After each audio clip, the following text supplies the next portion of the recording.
ਪੰਜਾਬੀ ਭਾਸ਼ਾ ਨੂੰ ਪਿਆਰ ਕਰਨ ਵਾਲੇ ਸਰੋਤਿਆਂ ਦਾ ਤਹਿ ਦਿਲੋਂ ਧੰਨਵਾਦ। ਅੱਜ ਤੁਸੀਂ ਸੁਣੋਗੇ ਡਾਕਟਰ ਨਰਿੰਦਰ ਸਿੰਘ ਕਪੂਰ ਜੀ ਦੁਆਰਾ ਲਿਖੀ ਕਿਤਾਬ ਡੂੰਘੀਆਂ ਸਿਖਰਾਂ। ਲੰਮੇ ਇਤਿਹਾਸ ਦੀ ਸੰਖੇਪ ਕਹਾਣੀ। ਪਰਿਵਰਤਨ ਲਈ ਤਾਂਘਣਾ ਮਨੁੱਖ ਦਾ ਬੁਨਿਆਦੀ ਸੁਭਾਅ ਹੈ। ਇਸ ਤਾਂਘ ਵਿੱਚ ਵਿਕਾਸ ਦੀ ਉਮੰਗ ਹੁੰਦੀ ਹੈ। ਮਨੁੱਖ ਲੜਦਾ ਹੈ ਤਾਂ ਕਿ ਸ਼ਾਂਤੀ ਨਾਲ ਰਹਿ ਸਕੇ, ਦੁੱਖ ਸਹਿੰਦਾ ਹੈ ਤਾਂ ਕਿ ਸੁੱਖ ਮਾਣ ਸਕੇ, ਦੂਜਿਆਂ ਨਾਲ ਰਲ ਕੇ ਰਹਿੰਦਾ ਹੈ ਤਾਂ ਕਿ ਸ਼ਾਂਤ ਮਨ ਨਾਲ ਇਕੱਲਿਆਂ ਮਰ ਸਕੇ। ਮਨੁੱਖ ਇੱਕ ਹੀ ਸਥਿਤੀ ਵਿੱਚ ਨਿਰੰਤਰ ਰਹਿਣਾ ਪਸੰਦ ਨਹੀਂ ਕਰਦਾ ਅਤੇ ਨਾ ਹੀ ਕੋਈ ਇੱਕ ਸਥਿਤੀ ਸਦਾ ਰਹਿੰਦੀ ਹੈ। ਜੇ ਮਨੁੱਖ ਯੁੱਧ ਵਿੱਚ ਸ਼ਾਂਤੀ ਲਈ ਤਾਂਘਦਾ ਹੈ ਤਾਂ ਸ਼ਾਂਤੀ ਦੌਰਾਨ ਯੁੱਧ ਦੀ ਤਿਆਰੀ ਵੀ ਕਰਦਾ ਹੈ। ਮਨੁੱਖ ਦਾ ਅਜਿਹਾ ਸੁਭਾਅ ਕੁਦਰਤ ਨੇ ਨਿਰਧਾਰਤ ਕੀਤਾ ਹੈ, ਜਿਹੜੀ ਆਪ ਹਰ ਪਲ ਬਦਲਦੀ ਹੋਈ ਬ੍ਰਹਿਮੰਡ ਵਿਚਲੇ ਹਰੇਕ ਕਿਣਕੇ ਨੂੰ ਵੀ ਨਿਰੰਤਰ ਬਦਲਦੀ ਹੈ। ਕੇਵਲ ਮਨੁੱਖ ਹੀ ਸਮਝਦਾ ਹੈ ਕਿ ਪਰਿਵਰਤਨ ਕਿਵੇਂ ਵਾਪਰਦਾ ਹੈ। ਪਰਿਵਰਤਨ ਨੂੰ ਸਮਝਣ ਲਈ ਸਮੇਂ ਦੀ ਸਮਝ ਜ਼ਰੂਰੀ ਹੈ। ਘੁੰਮਣ ਵਾਲੇ ਸਮੇਂ ਨੂੰ ਕਾਲ ਚੱਕਰ ਕਿਹਾ ਜਾਂਦਾ ਹੈ, ਜਦੋਂ ਕਿ ਲਕੀਰੀ ਸਮੇਂ ਦੀ ਸਮਝ ਨੂੰ ਇਤਿਹਾਸ ਕਹਿੰਦੇ ਹਨ। ਸਾਡੇ ਕੋਲ ਕਾਲ ਚੱਕਰ ਦਾ ਸੰਕਲਪ ਸੀ, ਸੋ ਸਾਡੇ ਦੇਸ਼ ਵਿੱਚ 7ਵੀਂ ਸਦੀ ਜਾਂ 13ਵੀਂ ਸਦੀ ਵਿਚਕਾਰ ਕੋਈ ਅੰਤਰ ਪ੍ਰਤੀਤ ਨਹੀਂ ਹੁੰਦਾ। ਭਾਰਤ ਵਿੱਚ ਇਤਿਹਾਸ ਦਾ ਸੰਕਲਪ ਅੰਗਰੇਜ਼ ਲੈ ਕੇ ਆਏ, ਕਿਉਂਕਿ ਉਹਨਾਂ ਕੋਲ ਸਮੇਂ ਦਾ ਲਕੀਰੀ ਸੰਕਲਪ ਸੀ। ਘਟਨਾਵਾਂ ਵਾਪਰਨ ਉਪਰੰਤ ਅਕਸਰ ਇਵੇਂ ਲੱਗਦਾ ਹੈ ਕਿ ਇਵੇਂ ਹੀ ਵਾਪਰਨਾ ਸੀ, ਪਰ ਜੋ ਕੁਝ ਵੀ ਵਾਪਰਦਾ ਹੈ ਉਸ ਪਿੱਛੇ ਕੁਝ ਸਿਧਾਂਤ ਅਤੇ ਨੇਮ ਕਾਰਜਸ਼ੀਲ ਹੁੰਦੇ ਹਨ। ਜਿਵੇਂ ਕਿਸੇ ਭਾਸ਼ਾ ਦੀ ਸਮਝ ਨਾਲ ਵਿਆਕਰਨ ਸਿਰਜੀ ਜਾਂਦੀ ਹੈ, ਉਵੇਂ ਹੀ ਅਤੀਤ ਦੀ ਸਮਝ ਨਾਲ ਅਸੀਂ ਘਟਨਾਵਾਂ ਦੇ ਵਾਪਰਨ ਦੇ ਨੇਮ ਜਾਣਦੇ ਹਾਂ। ਅਰਥਾਤ ਅਸੀਂ ਸਮੇਂ ਦੀ ਵਿਆਕਰਨ ਸਮਝਦੇ ਹਾਂ ਅਤੇ ਇਸ ਸਮਝ ਨਾਲ ਅਸੀਂ ਆਪਣਾ ਭਵਿੱਖ ਸਿਰਜਦੇ ਹਾਂ। ਨਹੀਂ ਤਾਂ ਮਨੁੱਖ ਨੂੰ ਅਤੀਤ ਵਾਲੀਆਂ ਮੁਸ਼ਕਿਲਾਂ ਮੁਸੀਬਤਾਂ ਦਾ ਮੁੜ ਸਾਹਮਣਾ ਕਰਨਾ ਪੈਂਦਾ ਹੈ। ਮਨੁੱਖ ਉਹਨਾਂ ਮੁਸ਼ਕਿਲਾਂ ਨੂੰ ਹੀ ਬਰਦਾਸ਼ਤ ਕਰਦਾ ਹੈ ਜਿਨ੍ਹਾਂ ਤੋਂ ਬਚਣ ਦਾ ਉਸ ਕੋਲ ਕੋਈ ਰਾਹ ਨਹੀਂ ਹੁੰਦਾ। ਮਨੁੱਖ ਕੋਲ ਤਰਕ ਅਤੇ ਸੋਚ ਦੀ ਯੋਗਤਾ ਹੈ, ਸੋ ਮੁਸ਼ਕਿਲਾਂ ਵਿੱਚੋਂ ਰਾਹ ਲੱਭਣਾ ਉਸ ਦਾ ਖਾਸਾ ਹੈ। ਮਨੁੱਖ ਦੇ ਸੁਭਾਅ, ਸੋਚ ਅਤੇ ਸੂਝ ਨੂੰ ਬਦਲਣ ਦੇ ਪੱਖੋਂ ਪੜਾਅ ਤਾਂ ਕਈ ਹੋਏ ਹਨ, ਪਰ ਪਿਛਲੇ ਲਗਭਗ 10,000 ਸਾਲਾਂ ਵਿੱਚ ਮਨੁੱਖ 3 ਵੱਡੇ ਯੁੱਗਾਂ ਵਿੱਚੋਂ ਲੰਘਿਆ ਹੈ। ਸ਼ਿਕਾਰ ਯੁੱਗ, ਖੇਤੀਬਾੜੀ ਯੁੱਗ ਅਤੇ ਉਦਯੋਗਿਕ ਯੁੱਗ ਨੇ ਮਨੁੱਖ ਵੱਲੋਂ ਸੰਸਾਰ ਨੂੰ ਨਿਰਖਣ, ਪਰਖਣ, ਸਮਝਣ ਅਤੇ ਸਮਝਾਉਣ ਦੇ ਢੰਗਾਂ ਨੂੰ ਪ੍ਰਭਾਵਿਤ ਕੀਤਾ ਹੈ। ਇਹ ਯੁੱਗ 3 ਕਿਉਂ ਹੋਏ ਹਨ, 2 ਜਾਂ 4 ਕਿਉਂ ਨਹੀਂ ਹੋਏ? ਉੱਤਰ ਇਹ ਹੈ ਕਿ ਹਰ ਨਵਾਂ ਯੁੱਗ ਬਲ ਜਾਂ ਊਰਜਾ ਦੇ ਨਵੇਂ ਸਰੋਤ ਨਾਲ ਹੀ ਹੋਂਦ ਵਿੱਚ ਆਉਂਦਾ ਹੈ। ਸ਼ਿਕਾਰ ਯੁੱਗ ਵਿੱਚ ਮਨੁੱਖ ਕੋਲ ਕੇਵਲ ਆਪਣਾ ਸਰੀਰਕ ਬਲ ਹੀ ਸੀ। ਖੇਤੀਬਾੜੀ ਯੁੱਗ ਤਾਂ ਹੀ ਆਇਆ ਜਦੋਂ ਮਨੁੱਖ ਨੇ ਆਪਣੇ ਸਰੀਰਕ ਬਲ ਨਾਲ ਪਸ਼ੂ ਬਲ ਵੀ ਵਰਤਣਾ ਆਰੰਭਿਆ, ਅਤੇ ਉਦਯੋਗਿਕ ਯੁੱਗ ਤਾਂ ਹੀ ਸੰਭਵ ਹੋਇਆ ਜਦੋਂ ਸਰੀਰਕ ਬਲ ਅਤੇ ਪਸ਼ੂ ਬਲ ਨਾਲ ਉਸਨੇ ਮਸ਼ੀਨੀ ਬਲ ਵਰਤਣ ਦੀ ਯੋਗਤਾ ਉਪਜਾਈ। ਸੂਰਜੀ ਊਰਜਾ ਦੇ ਬਲ ਦੀ ਸੰਭਾਵੀ ਵਰਤੋਂ ਨਾਲ ਮਨੁੱਖ ਵਿਕਾਸ ਦੇ ਚੌਥੇ ਯੁੱਗ ਦੀਆਂ ਬਰੂਹਾਂ 'ਤੇ ਖਲੋਤਾ ਹੈ, ਜਿਸ ਵਿੱਚ ਅਸੀਂ ਲਗਭਗ 1 ਸਦੀ ਵਿੱਚ ਪ੍ਰਵੇਸ਼ ਕਰ ਜਾਵਾਂਗੇ। ਮਨੁੱਖ ਆਪਣਾ ਜੀਵਨ ਗਿਣਦਾ ਭਾਵੇਂ ਸਾਲਾਂ ਵਿੱਚ ਹੈ, ਪਰ ਜਿਉਂਦਾ ਦਿਨਾਂ ਵਿੱਚ ਹੈ।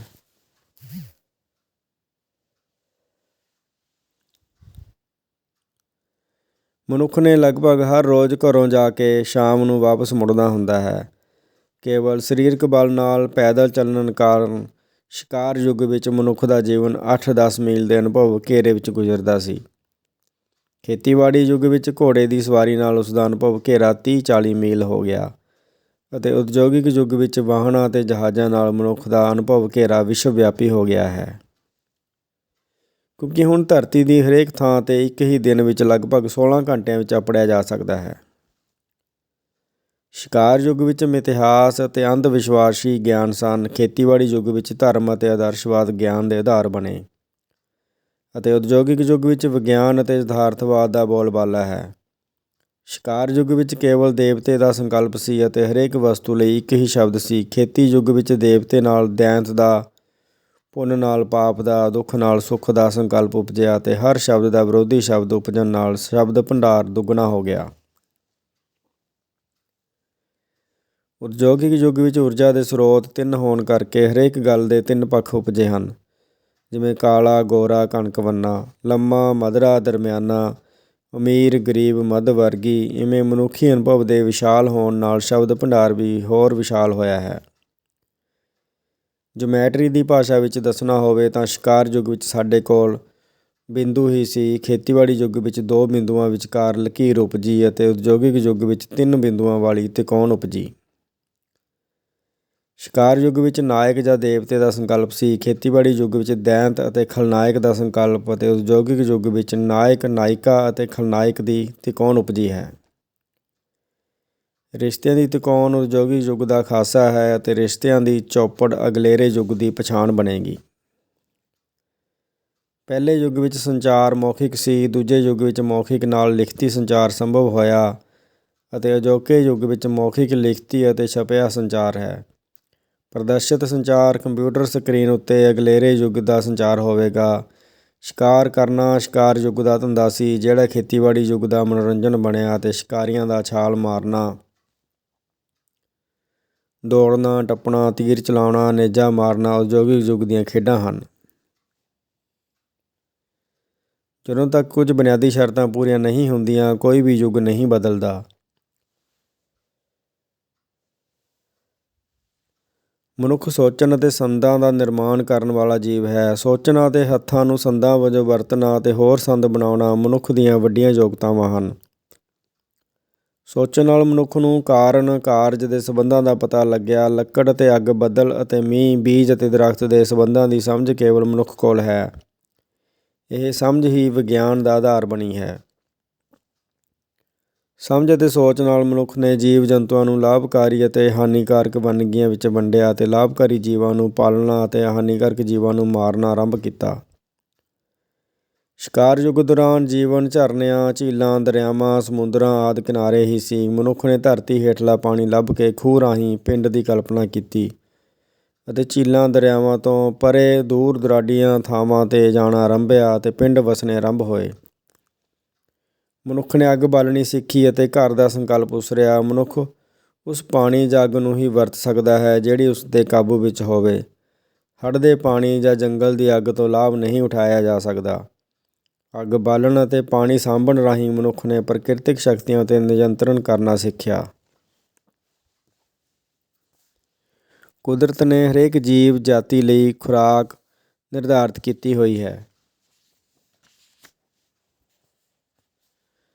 ਇਸ ਨੂੰ ਭੋਜਨ ਸੰਗਲੀ ਕਹਿੰਦੇ ਹਨ।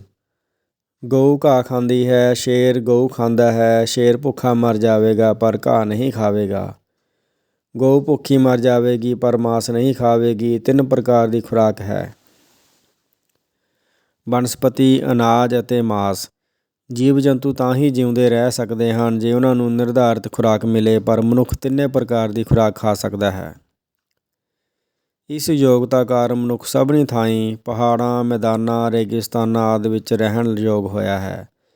ਇਸੇ ਕਾਰਨ ਹੀ ਮਨੁੱਖੀ ਜਨਸੰਖਿਆ ਵਧੀ ਹੈ ਅਤੇ ਵਧ ਰਹੀ ਹੈ। ਆਪਣੀ ਬੁੱਧੀ ਨਾਲ ਮਨੁੱਖ ਨੇ ਮਾਪਣਾ, ਤੋਲਣਾ, ਗਿਣਨਾ ਸਿੱਖ ਕੇ ਆਲੇ ਦੁਆਲੇ ਨੂੰ ਕਾਬੂ ਕਰਨਾ ਅਤੇ ਵਸਤਾਂ ਸਰੋਤਾਂ ਨੂੰ ਸਾਂਭਣਾ ਵਰਤਣਾ ਸਿੱਖਿਆ। ਉਪਰੋਕਤ ਵੇਰਵਿਆਂ ਤੋਂ ਸਪਸ਼ਟ ਹੈ ਕਿ ਹੱਥਾਂ ਨੂੰ ਸੰਦਾਂ ਵਜੋਂ ਵਰਤਣਾ, ਸੰਦ ਸਿਰਜਣਾ, ਧਰਤੀ ਹੇਠਲਾ ਪਾਣੀ ਲੱਭਣਾ, ਅੱਗ ਬਾਲਣੀ ਸਿੱਖਣੀ, ਭੋਜਨ ਸੰਗਲੀ ਦਾ ਤੋੜਨਾ, ਕਾਰਨ ਕਾਰਜ ਦਾ ਸੰਬੰਧ ਸਮਝਣਾ, ਗਿਣਤੀ ਮਿਣਤੀ ਸਿੱਖਣੀ ਅਤੇ ਪਸ਼ੂ ਬਲ ਵਰਤਣਾ ਆਦਿ ਉਹ ਯੋਗਤਾਵਾਂ ਸ਼ਰਤਾਂ ਹਨ ਜਿਹੜੀਆਂ ਸ਼ਿਕਾਰ ਯੁੱਗ ਨੂੰ ਖੇਤੀਬਾੜੀ ਯੁੱਗ ਵਿੱਚ ਪਲਟ ਦਿੰਦੀਆਂ ਹਨ। ਖੇਤੀਬਾੜੀ ਵਾਲੇ ਸਮਾਜ ਵਿੱਚ ਜੀਵਨ ਦੇ ਟਿਕ ਜਾਣ ਨਾਲ ਸੰਚਾਰ ਲਈ ਸਾਂਝੀ ਬੋਲੀ ਦਾ ਨਿਰਮਾਣ ਹੁੰਦਾ ਹੈ। ਖੇਤੀਬਾੜੀ ਦੇ ਕੁਦਰਤੀ ਸ਼ਕਤੀਆਂ ਉੱਤੇ ਨਿਰਭਰ ਹੋਣ ਕਾਰਨ ਪਹਿਲਾਂ ਕੁਦਰਤ ਅਤੇ ਮਗਰੋਂ ਕਾਦਰ ਦੇ ਸੰਕਲਪ ਉਸਰਦੇ ਹਨ। ਜ਼ਮੀਨ ਅਤੇ ਫਸਲ ਨਾਲ ਜਾਇਦਾਦ ਦਾ ਵਿਚਾਰ ਉਪਜਦਾ ਹੈ ਅਤੇ ਜਾਇਦਾਦ ਲਈ ਵਾਰਿਸ ਉਪਜਾਉਣ ਵਾਸਤੇ ਵਿਆਹ ਦੀ ਪਰੰਪਰਾ ਸਥਾਪਿਤ ਹੁੰਦੀ ਹੈ। ਇਸਤਰੀ ਉੱਤੇ ਰੋਕਾਂ ਲੱਗਦੀਆਂ ਹਨ ਤਾਂ ਕਿ ਬੱਚੇ ਦੀ ਵਲਦੀਅਤ ਸੰਬੰਧੀ ਕੋਈ ਸੰਦੇਹ ਨਾ ਰਹੇ। ਜਾਇਦਾਦ ਦੇ ਆਧਾਰ ਉੱਤੇ ਦਰਜੇਬੰਦੀ ਜਾਂ ਜਾਤ ਪਾਤ ਉਪਜਦੀ ਹੈ। ਚੰਗੇ ਮਾੜੇ ਵਿਹਾਰ ਅਨੁਸਾਰ ਇਨਾਮ ਅਤੇ ਦੰਡ ਰਾਹੀਂ ਨਿਆਂ ਪ੍ਰਣਾਲੀ ਉਸਰਦੀ ਹੈ। ਮੌਸਮ ਅਤੇ ਚੌਗਿਰਦੇ ਅਨੁਸਾਰ ਲਿਬਾਸ, ਆਹਾਰ, ਵਿਹਾਰ ਆਦਿ ਨਿਰਧਾਰਤ ਹੁੰਦੇ ਹਨ। ਇਹਨਾਂ ਸਾਰੇ ਸੰਕਲਪਾਂ ਅਤੇ ਆਦਰਸ਼ਾਂ ਨੂੰ ਦ੍ਰਿੜ ਕਰਵਾਉਣ ਲਈ ਰਾਮਾਇਣ, ਮਹਾਂਭਾਰਤ ਜਿਹੇ ਗ੍ਰੰਥ ਉਪਜਦੇ ਹਨ। ਜਿਨ੍ਹਾਂ ਰਾਹੀਂ ਸਮੁੱਚੇ ਜੀਵਨ ਵਿਹਾਰ ਨੂੰ ਨਿਰਧਾਰਿਤ ਕੀਤਾ ਜਾਂਦਾ ਹੈ। ਜਿਉਂ-ਜਿਉਂ ਮਨੁੱਖ ਸਮਰਥਾਵਾਨ ਹੁੰਦਾ ਗਿਆ ਹੈ, ਤਿਉਂ-ਤਿਉਂ ਉਸ ਦੀ ਆਪਣੇ ਆਪ ਬਾਰੇ ਸੋਝੀ ਬਲਵਾਨ ਹੁੰਦੀ ਗਈ ਹੈ। ਇਸ ਨਾਲ ਮਨੁੱਖ ਵਿੱਚ ਆਪਣੀ ਯੋਗਤਾ ਵਿੱਚ ਵਿਸ਼ਵਾਸ ਵਧਿਆ ਹੈ, ਜਿਹੜਾ ਮਨ, ਬੁੱਧੀ ਅਤੇ ਆਤਮਾ ਰਾਹੀਂ ਪ੍ਰਗਟ ਹੋਇਆ ਹੈ। ਮਨੁੱਖ ਨੇ ਖੇਤੀਬਾੜੀ ਯੁੱਗ ਵਿੱਚ ਆਪਣੀ ਆਤਮਾ ਦੀ ਗੱਲ ਕੀਤੀ ਅਤੇ ਕੁਦਰਤ ਨੂੰ ਪਰਮ ਆਤਮਾ ਕਹਿਣਾ ਆਰੰਭਿਆ। ਦੇਸ਼ ਕੋਈ ਹੋਵੇ, ਖੇਤੀਬਾੜੀ ਯੁੱਗ ਧਰਮ ਕੇਂਦਰਿਤ ਹੁੰਦਾ ਹੈ। ਧਰਮ ਦਾ ਸਭ ਤੋਂ ਵੱਡਾ ਯੋਗਦਾਨ ਆਦਰਸ਼ਵਾਦ ਨੂੰ ਸਥਾਪਿਤ ਕਰਨਾ ਅਤੇ ਆਤਮਾ ਅਤੇ ਪਰਮਾਤਮਾ ਦੇ ਸੰਕਲਪਾਂ ਦੀ ਸਿਰਜਣਾ ਹੈ। ਖੇਤੀਬਾੜੀ ਯੁੱਗ ਦਾ ਇੱਕ ਹੋਰ ਵਿਕਾਸੀ ਯੋਗਦਾਨ ਲਿਪੀ ਦਾ ਨਿਰਮਾਣ ਸੀ, ਜਿਸ ਨਾਲ ਸੁਨੇਹਾ ਦੇਣ ਲੈਣ ਵਾਲੇ ਦੋਹਾਂ ਵਿਅਕਤੀਆਂ ਦੇ ਆਮੋ ਸਾਹਮਣੇ ਹੋਣ ਅਤੇ ਸਭ ਕੁਝ ਯਾਦ ਰੱਖਣ ਦੀ ਮਜਬੂਰੀ ਤੋਂ ਮੁਕਤੀ ਮਿਲ ਗਈ। ਇਸ ਨਾਲ ਗਿਆਨ ਅਤੇ ਸੁਨੇਹਾ ਦੇ ਲਿਖਤੀ ਰੂਪ ਵਿੱਚ ਹੋਣ ਕਾਰਨ ਪ੍ਰਗਟਾਵੇ ਅਤੇ ਸਮਝ ਵਿੱਚ ਸੌਖ ਅਤੇ ਸਪਸ਼ਟਤਾ ਆ ਗਈ ਅਤੇ ਮਨੁੱਖ ਆਪਣੇ ਵਿਚਾਰਾਂ, ਅਨੁਭਵਾਂ ਆਦਿ ਨੂੰ ਲਿਖਤੀ ਰੂਪ ਵਿੱਚ ਸਾਂਭਣ ਦੇ ਯੋਗ ਹੋ ਗਿਆ ਅਤੇ ਇਵੇਂ ਗਿਆਨ ਦਾ ਜਨਮ ਹੋਇਆ। ਇਹੋ ਜਿਹਾ ਹੀ ਮਹੱਤਵਪੂਰਨ ਵਿਕਾਸ ਉਦਯੋਗਿਕ ਯੁੱਗ ਵਿੱਚ ਕਰੰਸੀ ਦਾ ਨਿਰਮਾਣ ਕਰਨਾ ਸੀ, ਜਿਸ ਨਾਲ ਵੇਚਣ ਅਤੇ ਖਰੀਦਣ ਵਾਲੇ ਦੋਹਾਂ ਵੱਲੋਂ ਬੋਝ ਚੁੱਕਣ ਦੇ ਪੱਖੋਂ ਇੱਕ ਨੂੰ ਮੁਕਤੀ ਮਿਲ ਗਈ ਅਤੇ ਖਰੀਦਣਾ ਵੇਚਣਾ ਸੁਖਾਲਾ ਹੋ ਗਿਆ ਅਤੇ ਵਸਤਾਂ ਦੇ ਬਦਲੇ ਵਸਤਾਂ ਦੇ ਵਟਾਂਦਰੇ ਦੀ ਥਾਂ ਚੀਜ਼ਾਂ ਨੂੰ ਧਨ ਨਾਲ ਅਤੇ ਧਨ ਨੂੰ ਚੀਜ਼ਾਂ ਨਾਲ ਵਟਾਇਆ ਜਾਣ ਲੱਗਾ। ਮਨੁੱਖੀ ਸਮਾਜ ਦੇ ਲੰਮੇ ਪ੍ਰਵਾਹ ਵਿੱਚ 3 ਮਹਾਨ ਵਟਾਂਦਰੇ ਵਾਪਰੇ ਹਨ: ਇਸਤਰੀਆਂ ਦਾ ਵਟਾਂਦਰਾ, ਵਸਤਾਂ ਦਾ ਵਟਾਂਦਰਾ ਅਤੇ ਸੁਨੇਹਾਂ ਦਾ ਵਟਾਂਦਰਾ। ਸ਼ਿਕਾਰ ਯੁੱਗ ਵਿੱਚ ਮੁਟਿਆਰ ਨੂੰ ਹਥਿਆਉਣ ਲਈ ਲੜਾਈ ਹੁੰਦੀ ਸੀ, ਜਿਸ ਦਾ ਹੱਲ ਖੇਤੀਬਾੜੀ ਯੁੱਗ ਵਿੱਚ ਧੀਆਂ ਦੇ ਵਟਾਂਦਰੇ ਰਾਹੀਂ ਅਰਥਾਤ ਧੀਆਂ ਤੋਰਨ ਅਤੇ ਨੂੰਹਾਂ ਲਿਆਉਣ ਰਾਹੀਂ ਕੀਤਾ ਗਿਆ। ਵਟਾਂਦਰੇ ਦੀ ਇਸ ਰੀਤ ਨਾਲ ਸਮਾਜ ਵਿੱਚ ਹਿੰਸਾ ਘਟੀ। ਅਜਿਹੇ ਵਟਾਂਦਰੇ ਨਾਲ ਹੀ ਸਮੁੱਚਾ ਰਿਸ਼ਤਾ ਨਾਤਾ ਪ੍ਰਬੰਧ ਹੋਂਦ ਵਿੱਚ ਆਉਂਦਾ ਹੈ ਅਤੇ ਹਰ ਰਿਸ਼ਤੇ ਦੇ ਕਰਤੱਵ ਅਤੇ ਅਧਿਕਾਰ ਨਿਸ਼ਚਿਤ ਹੁੰਦੇ ਹਨ। ਖੁਸ਼ਹਾਲ ਅਤੇ ਸੱਭਿਅਕ ਸਮਾਜਾਂ ਵਿੱਚ ਇਹ ਵਟਾਂਦਰਾ ਸੁਖਾਵਾਂ ਅਤੇ ਰਸਮਾਂ ਰੀਤਾਂ ਸ਼ਗਨਾਂ ਨਾਲ ਪੂਰਾ ਕੀਤਾ ਜਾਣ ਵਾਲਾ ਹੁੰਦਾ ਹੈ।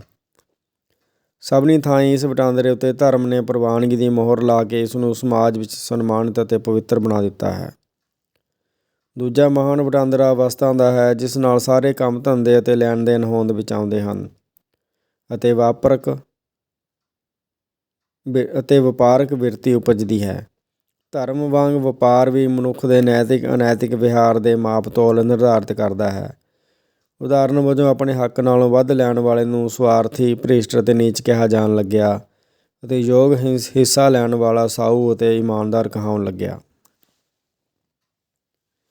ਤੀਜਾ ਮੁੱਖ ਵਟਾਂਦਰਾ ਸੁਨੇਹਾਂ ਦਾ ਸੀ। ਅਸੀਂ ਜਿਤਨਾ ਚਿਰ ਜਾਗਦੇ ਹਾਂ, ਸੁਨੇਹੇ ਦਿੰਦੇ ਲੈਂਦੇ, ਖਰੀਦਦੇ ਵੇਚਦੇ ਰਹਿੰਦੇ ਹਾਂ। ਸਿੱਖਿਆ ਅਤੇ ਸਾਹਿਤ ਸੁਨੇਹਿਆਂ ਦੀਆਂ ਵੰਨਗੀਆਂ ਹਨ।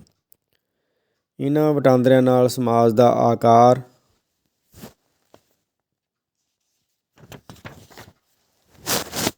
ਵੱਡਾ ਹੁੰਦਾ ਕੌਮ ਅਤੇ ਦੇਸ਼ ਦੇ ਸੰਕਲਪਾਂ ਵਿੱਚ ਪ੍ਰਗਟ ਹੋਇਆ ਹੈ। ਮਨੁੱਖੀ ਸਮਾਜ ਦੀ ਉਸਾਰੀ ਵਿਅਕਤੀਗਤ ਤਾਂਘਾਂ ਉਮੰਗਾਂ ਨੂੰ ਕੁਚਲ ਕੇ ਹੋਈ ਹੈ। ਸਭ ਤੋਂ ਵੱਧ ਰੋਕਾਂ ਮਨੁੱਖ ਦੀ ਕਾਮ ਇੱਛਾ ਦੀ ਤ੍ਰਿਪਤੀ ਉੱਤੇ ਲੱਗੀਆਂ ਹਨ। ਕਾਮ ਊਰਜਾ ਨੂੰ ਸਿਰਜਣਾਤਮਕ ਉਦੇਸ਼ਾਂ ਲਈ ਵਰਤਣ ਵਾਸਤੇ ਵੱਖ-ਵੱਖ ਕਲਾਵਾਂ ਦਾ ਵਿਕਾਸ ਆਰੰਭ ਹੋਇਆ ਅਤੇ ਕੁਰਬਾਨੀ, ਦੇਸ਼ ਭਗਤੀ, ਤਿਆਗ, ਸ਼ਹੀਦੀ ਆਦਿ ਦੇ ਉੱਚੇ ਟੀਚੇ ਨਿਸ਼ਾਨੇ ਮਿੱਥੇ ਗਏ। ਉਂਝ ਤਾਂ ਹਰ ਸਮਾਜ ਵਿਚਲੇ ਬਹੁਤੇ ਲੋਕ ਸਮਾਜਿਕ ਨਿਯਮਾਂ ਬੰਧਨਾਂ ਨੂੰ ਸਵੀਕਾਰ ਕਰ ਲੈਂਦੇ ਹਨ, ਪਰ ਕੁਝ ਵਿਅਕਤੀ ਸਮਾਜ ਨੂੰ ਆਪਣੇ ਢੰਗ ਨਾਲ ਬਦਲਣ ਦਾ ਉਪਰਾਲਾ ਕਰਦੇ ਹਨ।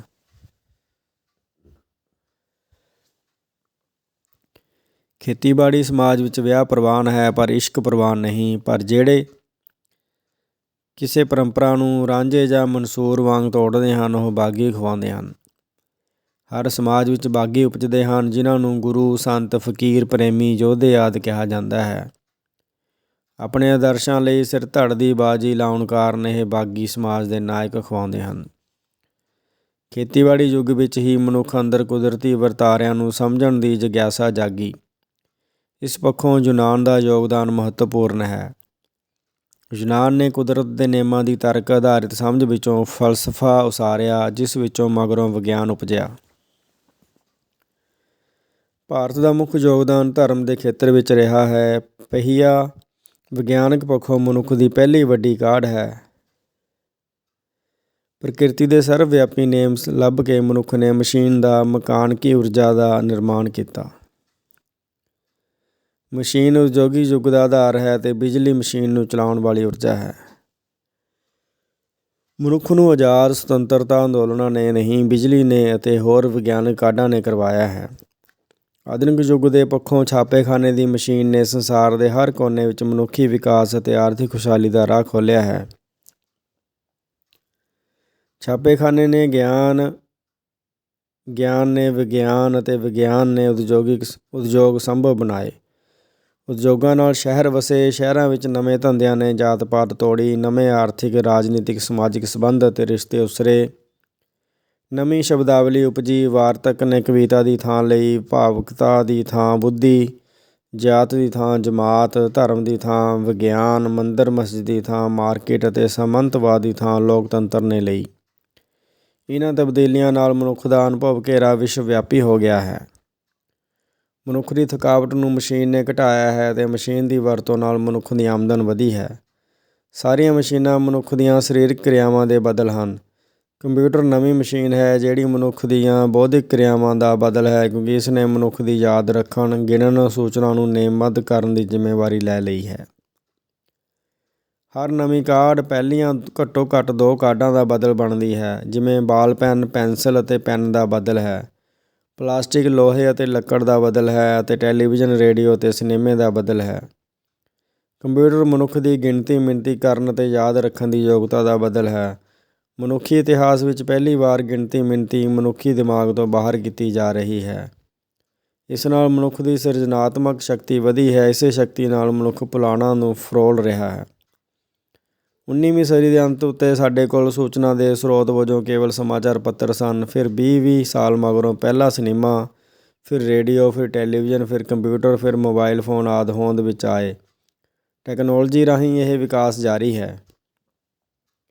ਹੁਣ ਤਾਂ ਮਨੁੱਖ ਕੋਲ ਸਾਧਨ ਹੀ ਇਤਨੇ ਹਨ ਕਿ ਕੋਈ ਸਮੱਸਿਆ ਜਾਂ ਮੁਸ਼ਕਿਲ ਉਸ ਅੱਗੇ ਟਿਕ ਹੀ ਨਹੀਂ ਸਕਦੀ। ਜਦੋਂ ਨਵੀਂ ਤਕਨੋਲੋਜੀ ਉਪਜਦੀ ਹੈ ਤਾਂ ਜੀਵਨ ਦਾ ਹਰ ਖੇਤਰ ਪ੍ਰਭਾਵਿਤ ਹੁੰਦਾ ਹੈ। ਤਕਨੋਲੋਜੀ ਨੇ ਹਰ ਵਰਤਾਰੇ ਦੀ ਰਫ਼ਤਾਰ ਤੇਜ਼ ਕਰ ਦਿੱਤੀ ਹੈ ਅਤੇ ਜੀਵਨ ਦੇ ਹਰ ਖੇਤਰ ਵਿੱਚ ਵੰਨ-ਸੁਵੰਨਤਾ ਆਈ ਹੈ। ਮਨੁੱਖੀ ਰਿਸ਼ਤਿਆਂ ਵਿੱਚ ਵੀ ਵੰਨ-ਸੁਵੰਨਤਾ ਆਈ ਹੈ। ਹੁਣ ਵੰਨ-ਸੁਵੰਨਤਾ ਦੇ ਇਸ ਨਵੇਂ ਨੇਮ ਕਾਰਨ ਵੰਨ-ਸੁਵੰਨੇ ਅਨੁਭਵਾਂ ਲਈ ਹਰ ਪੁਰਸ਼ ਕਈ ਇਸਤਰੀਆਂ ਅਤੇ ਹਰ ਇਸਤਰੀ ਕਈ ਪੁਰਸ਼ਾਂ ਦੇ ਸੰਪਰਕ ਵਿੱਚ ਆਵੇਗੀ। ਗਹਿਣਿਆਂ, ਭੋਜਨਾਂ, ਕੰਮਾਂ ਧੰਦਿਆਂ, ਕੱਪੜਿਆਂ, ਕਾਰਾਂ, ਘੜੀਆਂ ਆਦਿ ਹਰ ਖੇਤਰ ਵਿੱਚ ਰੰਗੀਨੀ ਅਤੇ ਵੰਨ-ਸੁਵੰਨਤਾ ਪ੍ਰਤੱਖ ਹੈ। ਬਹੁਤਾਤ ਅਜੋਕੇ ਯੁੱਗ ਦਾ ਇੱਕ ਹੋਰ ਲੱਛਣ ਹੈ। ਵਿਗਿਆਨ ਵਿੱਚ ਨਵੇਂ ਦੀ ਮਹਿਮਾ ਹੈ, ਧਰਮ ਵਿੱਚ ਪੁਰਾਤਨ ਦੀ ਪੂਜਾ ਹੈ।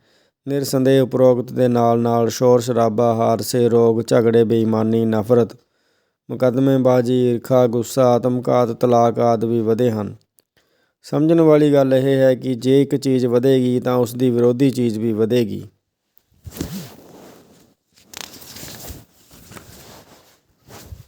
ਜਿਹੜਾ ਸਮਾਜ ਸਭ ਤੋਂ ਵੱਧ ਨੋਬਲ ਵਿਜੇਤਾ ਪੈਦਾ ਕਰੇਗਾ, ਉਹੀ ਸਮਾਜ ਸਭ ਤੋਂ ਵੱਡੇ ਮੁਜਰਿਮ ਅਤੇ ਧੱਕੜ ਵੀ ਪੈਦਾ ਕਰੇਗਾ। ਹੁਣ ਕੇਵਲ ਖੇਤੀ ਆਧਾਰਿਤ ਧੰਦਿਆਂ ਵਾਲੇ ਪੇਂਡੂ ਸਮਾਜ ਵਿੱਚ ਵਿਕਾਸ ਸੰਭਵ ਨਹੀਂ। ਪੇਂਡੂ ਸਮਾਜ ਵਿੱਚ ਹੁਣ ਇਸਤਰੀ ਦਾ ਤਾਂ ਕੀ, ਪੁਰਸ਼ ਦਾ ਵੀ ਵਿਕਾਸ ਸੰਭਵ ਨਹੀਂ। ਭਾਰਤ ਦੇ ਪਿੰਡਾਂ ਦੀ 3/4 ਵਸੋਂ ਨੂੰ ਵਿਕਾਸ ਕਰਨ ਵਾਸਤੇ ਪਿੰਡ ਵਿੱਚ ਸ਼ਹਿਰ ਲਿਆਉਣਾ ਪਵੇਗਾ। ਵਿਕਾਸ ਅਤੇ ਖੁਸ਼ਹਾਲੀ ਇਸ ਗੱਲ ਤੋਂ ਮਾਪੀ ਜਾਂਦੀ ਹੈ ਕਿ ਤੁਸੀਂ ਪ੍ਰਾਂਤ ਜਾਂ ਦੇਸ਼ ਜਾਂ ਵਿਸ਼ਵ ਦੀ ਰਾਜਧਾਨੀ ਵੱਲ ਕਿਤਨਾ ਵੱਧਦੇ ਹੋ। ਪੱਕੇ ਤੌਰ 'ਤੇ ਜੇ ਰਾਜਧਾਨੀ ਵੱਲ ਨਹੀਂ ਵੱਧ ਸਕੇ ਤਾਂ ਪੜ੍ਹਨ ਲਈ ਰਾਜਧਾਨੀ ਵੱਲ ਜਾਓ। ਜੇ ਇਹ ਵੀ ਸੰਭਵ ਨਹੀਂ ਤਾਂ ਆਪਣੇ ਬੱਚੇ ਰਾਜਧਾਨੀ ਵਿੱਚ ਵਿਆਹੋ। ਉਚੇਰੀ ਸਿੱਖਿਆ ਅਤੇ ਵੱਡੇ ਵਪਾਰ ਦੇ ਅਵਸਰ ਸ਼ਹਿਰਾਂ ਵਿੱਚ ਹੀ ਹਨ, ਸੋ ਖੁਸ਼ਹਾਲੀ ਵੀ ਸ਼ਹਿਰਾਂ ਵਿੱਚ ਹੋਵੇਗੀ।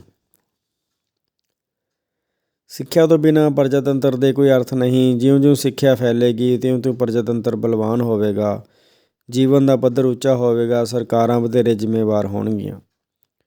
ਪ੍ਰਜਾਤੰਤਰ ਦੇ ਫੈਲਣ ਨਾਲ ਯੁੱਧ ਘਟਦੇ ਹਨ, ਕਿਉਂਕਿ ਪ੍ਰਜਾਤੰਤਰ ਆਪਸ ਵਿੱਚ ਨਹੀਂ ਲੜਦੇ। ਲੋਕਾਂ ਦੀਆਂ ਚੁਣੀਆਂ ਸਰਕਾਰਾਂ ਵਧੇਰੇ ਜ਼ਿੰਮੇਵਾਰ ਹੁੰਦੀਆਂ ਹਨ, ਸੋ ਪ੍ਰਜਾਤੰਤਰ ਵਿੱਚ ਕਾਲ ਵੀ ਨਹੀਂ ਪੈਂਦੇ। ਯੂਰਪ ਦੇ ਦੇਸ਼ ਗਵਾਹ ਹਨ ਕਿ ਪ੍ਰਜਾਤੰਤਰ ਵਿੱਚ ਪਰਿਵਰਤਨ ਸਹਿਜ ਗਤੀ ਨਾਲ ਖੂਨ ਖਰਾਬੇ ਤੋਂ ਬਿਨਾਂ ਵਾਪਰਦੇ ਹਨ। ਆਤੰਕਵਾਦ ਦਾ ਸਾਹਮਣਾ ਵੀ ਪ੍ਰਜਾਤੰਤਰ ਹੀ ਕਰ ਸਕੇਗਾ। ਆਤੰਕਵਾਦ ਵਾਸਤਵ ਵਿੱਚ ਸਾਮੰਤੀ ਧਰਮ ਕੇਂਦਰਿਤ ਸਮਾਜਾਂ ਦੇ ਆਧੁਨਿਕ ਵਿਗਿਆਨ ਕੇਂਦਰਿਤ ਸਮਾਜਾਂ ਵਿੱਚ ਤਬਦੀਲ ਹੋਣ ਦੀਆਂ ਪ੍ਰਸੂਤ ਪੀੜਾਂ ਹਨ। ਵਿਸ਼ਵੀਕਰਨ ਅਜੋਕਾ ਵਰਤਾਰਾ ਨਹੀਂ, ਇਹ ਵਿਗਿਆਨ ਦੇ ਵਿਕਾਸ ਨਾਲ ਸੈਂਕੜੇ ਸਾਲਾਂ ਤੋਂ ਚੱਲ ਰਿਹਾ ਹੈ, ਪਰ ਹੁਣ ਟੈਕਨੋਲੋਜੀ ਨੇ ਇਸ ਦੀ ਰਫ਼ਤਾਰ ਤੇਜ਼ ਕਰ ਦਿੱਤੀ ਹੈ। ਹੁਣ ਅਜੋਕੀਆਂ ਸਮੱਸਿਆਵਾਂ ਸਾਰੇ ਸੰਸਾਰ ਦੀਆਂ ਸਮੱਸਿਆਵਾਂ ਹਨ, ਸੋ ਹੁਣ ਸੰਸਾਰ ਤੋਂ ਅਲੱਗ ਹੋ ਕੇ ਨਹੀਂ ਰਿਹਾ ਜਾ ਸਕਦਾ। ਕਿਉਂਕਿ ਅਲੱਗ ਹੋ ਕੇ ਅਸੀਂ ਆਪਣੇ ਲਈ ਰੁਕਾਵਟਾਂ ਅਤੇ ਮੁਸ਼ਕਲਾਂ ਹੀ ਉਪਜਾਵਾਂਗੇ।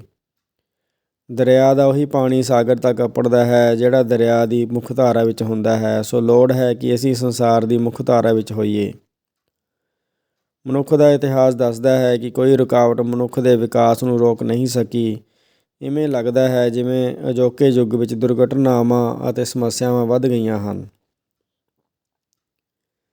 ਵਾਸਤਵ ਵਿੱਚ ਆਫਤਾਂ ਅਤੇ ਦੁਰਘਟਨਾਵਾਂ ਉਤਨੀਆਂ ਨਹੀਂ ਵਧੀਆਂ ਜਿਤਨੀਆਂ ਉਹਨਾਂ ਦੀ ਅਖਬਾਰਾਂ ਜਾਂ ਟੈਲੀਵਿਜ਼ਨ ਉੱਤੇ ਸਮਾਚਾਰਾਂ ਦੇ ਰੂਪ ਵਿੱਚ ਪੇਸ਼ਕਾਰੀ ਵੱਧ ਗਈ ਹੈ। ਕਈ ਨਿਰਾਸ਼ਾਵਾਦੀ ਕਹਿੰਦੇ ਸੁਣੇ ਗਏ ਹਨ ਕਿ ਪਰਲੋਂ ਆਉਣ ਵਾਲੀ ਹੈ, ਉਪਜਾਊ ਧਰਤੀ ਰੇਗਿਸਤਾਨ ਬਣਨ ਵਾਲੀ ਹੈ, ਮਨੁੱਖੀ ਨਸਲ ਦਾ ਵਿਨਾਸ਼ ਹੋਣ ਵਾਲਾ ਹੈ, ਅਗਲੇ ਯੁੱਧ ਨਾਲ ਸਭ ਕੁਝ ਮੁੱਕਣ ਵਾਲਾ ਹੈ। ਇਹੀ ਲੋਕ ਕੁਝ ਦਹਾਕੇ ਪਹਿਲਾਂ ਕਹਿੰਦੇ ਸਨ ਧਰਤੀ ਠੰਡੀ ਹੋ ਰਹੀ ਹੈ, ਹੁਣ ਕਹਿ ਰਹੇ ਹਨ ਧਰਤੀ ਗਰਮ ਹੋ ਰਹੀ ਹੈ। ਇਹ ਵੀ ਤਾਂ ਸੱਚ ਹੈ ਕਿ ਮਨੁੱਖ ਦੀ ਉਮਰ ਲੰਬੀ ਹੋਈ ਹੈ, ਬਿਮਾਰੀਆਂ ਦੇ ਇਲਾਜ ਲੱਭੇ ਗਏ ਹਨ, ਜੀਵਨ ਪਹਿਲੇ ਨਾਲੋਂ ਸੁਖਾਲਾ ਹੈ, ਆਵਾਜਾਈ ਦੇ ਸਾਧਨ ਵਧੇ ਹਨ, ਪਰ ਨਿਰਾਸ਼ਾਵਾਦੀ ਆਪਣੀਆਂ ਅੱਖਾਂ ਬੰਦ ਕਰਕੇ ਭਵਿੱਖ ਦੇ ਹਨੇਰੇ ਹੋਣ ਦੀਆਂ ਹੀ ਗੱਲਾਂ ਕਰ ਰਹੇ ਹਨ। ਅਜੋਕੀਆਂ ਸਮੱਸਿਆਵਾਂ ਇਸ ਕਾਰਨ ਵੀ ਹਨ ਕਿ ਅੱਧਾ ਸੰਸਾਰ ਖੁਸ਼ਹਾਲ ਹੈ ਅਤੇ ਅੱਧਾ ਗਰੀਬ, ਅੱਧਾ ਪੜ੍ਹਿਆ ਲਿਖਿਆ ਹੈ ਅਤੇ ਅੱਧਾ ਅਨਪੜ੍ਹ, ਅੱਧਾ ਅੰਧ ਵਿਸ਼ਵਾਸੀ ਹੈ ਅਤੇ ਅੱਧਾ ਸੁਚੇਤ, ਅੱਧਾ ਪਿਛਾਂਹ ਖਿੱਚੂ ਹੈ ਅਤੇ ਅੱਧਾ ਅਗਾਂਹ ਵਧੂ। ਪਰ ਇਹ ਵਖਰੇਵੇਂ ਹੁਣ ਬਹੁਤਾ ਚਿਰ ਨਹੀਂ ਰਹਿਣਗੇ ਕਿਉਂਕਿ ਗਿਆਨ ਵਿਗਿਆਨ ਦੇ ਫੈਲਣ ਦੀਆਂ ਰੁਕਾਵਟਾਂ ਦੂਰ ਹੋ ਰਹੀਆਂ ਹਨ। ਹੁਣ ਸਾਰੇ ਸੰਸਾਰ ਦੇ ਵਿਕਾਸ ਵਿੱਚ ਦਿਲਚਸਪੀ ਹੈ। ਸੰਸਾਰ ਵਿੱਚ ਸਿੱਖਿਆ, ਸਿਖਲਾਈ, ਖਾਣ ਪੀਣ, ਪਹਿਨਣ ਵਰਤਣ, ਕੰਮ ਧੰਦੇ ਆਦਿ ਇੱਕਸਾਰ ਹੁੰਦੇ ਜਾ ਰਹੇ ਹਨ। ਨਿਰਸੰਦੇਹ ਸਮੱਸਿਆਵਾਂ ਹਨ, ਪਰ ਸਮੱਸਿਆਵਾਂ ਹਰ ਯੁੱਗ ਵਿੱਚ ਜੀਵਨ ਦਾ ਭਾਗ ਰਹੀਆਂ ਹਨ। ਸਮੱਸਿਆਵਾਂ ਨੂੰ ਸੁਲਝਾਉਣਾ ਹੀ ਜੀਵਨ ਹੈ। ਸਮੱਸਿਆਵਾਂ ਸੁਲਝਾਉਣਾ ਹੁਣ ਕਰੋੜਾਂ ਲੋਕਾਂ ਦਾ ਰੁਜ਼ਗਾਰ ਹੈ। ਹੁਣ ਕਦਰ ਉਹਨਾਂ ਦੀ ਪਵੇਗੀ ਜਿਹੜੇ ਜ਼ਿੰਮੇਵਾਰੀ ਨਿਭਾਉਣਗੇ, ਕੰਮ ਦੀ ਪੱਧਰ ਸੁਧਾਰਨਗੇ, ਵਕਤ ਦਾ ਮੁੱਲ ਪਾਉਣਗੇ ਅਤੇ ਪਰਿਵਰਤਨ ਦੇ ਨਾਲ ਬਦਲਣਗੇ। ਸੁਸਤਾਂ, ਢਿੱਲੜਾਂ ਅਤੇ ਕੰਮ ਚੋਰਾਂ ਦਾ ਯੁੱਗ ਲੰਘ ਗਿਆ ਹੈ। ਲੋੜ ਜ਼ਿੰਮੇਵਾਰ ਅਤੇ ਆਸ਼ਾਵਾਦੀ ਹੋਣ ਦੀ ਹੈ। ਲੋੜ ਇਹ ਵੀ ਹੈ ਕਿ ਸਫਲਤਾ ਦੇ ਭਰੋਸੇ ਨਾਲ ਅੱਗੇ ਵਧਿਆ ਜਾਵੇ। ਚੈਨਲ ਨੂੰ ਸਬਸਕ੍ਰਾਈਬ ਕਰਨ ਲਈ ਧੰਨਵਾਦ। ਤੁਹਾਡਾ ਦਿਨ ਸ਼ੁਭ ਰਹੇ।